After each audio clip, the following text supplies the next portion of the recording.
Kailangan mo rin ba kumuha ng police clearance dito sa Taiwan? 3 days nga palang releasing ng police clearance dito sa Taiwan. So, much better na kesa pumunta ka dun sa mga police station, mag-online register ka na lang. Search mo lang sa Google yung Taiwan police clearance and then may lalabas na dun na site. After 3 days of application, pupunta ka na kung saang pick-up point na police station mo siya sinet.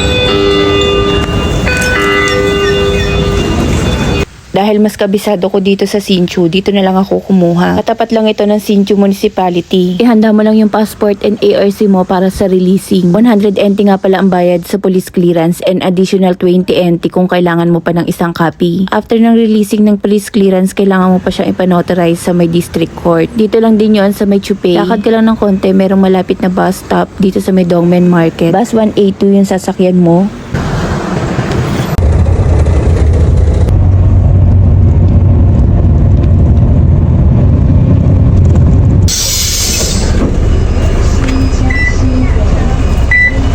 At dito ka bababa sa Wenshin Jiaxing Road intersection. Maglalakad ka pa ng kaunti kaya mag-Google Map ka na lang papunta dito sa may district court. From Chupay train station, pricey kasi kung magta-taxi ka papunta dito, 300 NT. Pasok ka lang sa pinakaloob tapos sakay ka ng elevator papunta dun sa second floor. 2楼到了。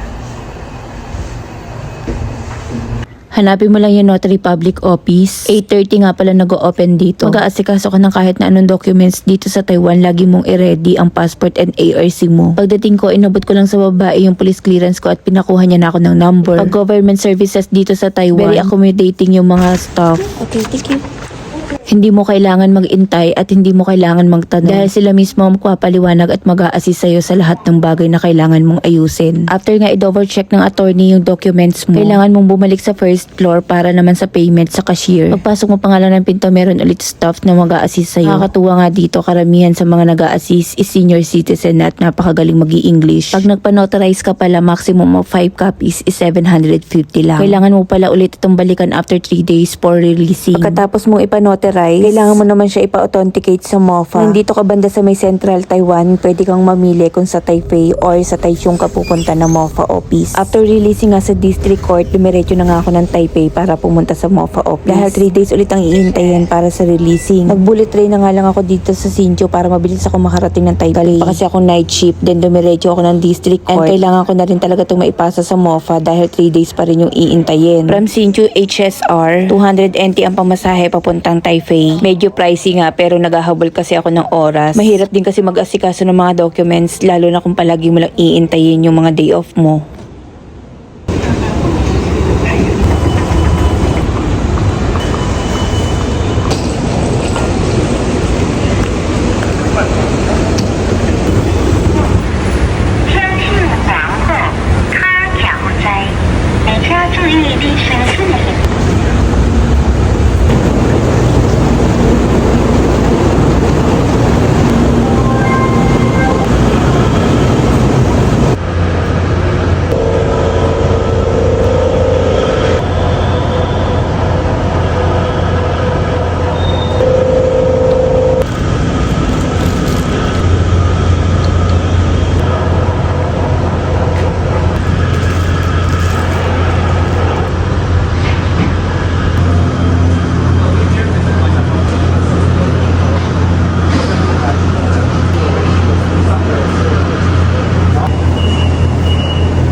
.57 nga yung arrival ng train ko. Kaya dito na rin ako kumain habang nag-iintay. Ang ganda ng mga train station nila dito sa Taiwan, no? Malinis, maayos, safe, at hindi siksikan.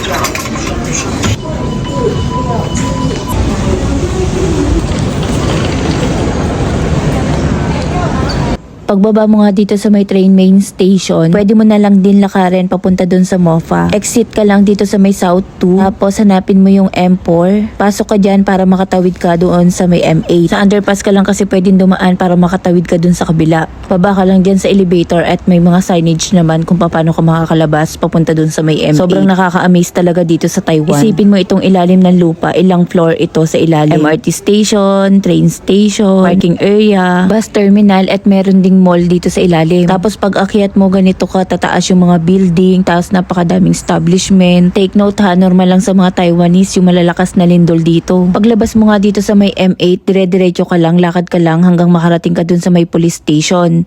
Tapos liliko ka left side and tatawid ka ulit doon sa may pedestrian para makalipat ka dun sa right side. Tapos dire-diretso ulit hanggang sa makatawid ka ulit ng another na pedestrian. Tapos turn right and dire-diretso ulit. Tapos tawid ka ulit ng pedestrian and turn left ulit. Sundan mo lang palagi yung Google Map para hindi ka naliligaw. Pagliko mo nga mismo dito sa may parang municipality din, matatanaw mo na yung gate mismo ng Mofa. May signage naman mismo dito sa may gate nila kaya hindi ka na maliligaw. Pagpasok mo ng gate, itong building na to yung papasukan mo. Pagpasok mo dyan, sakay ka lang ng escalator and then diretso ka na sa may second floor.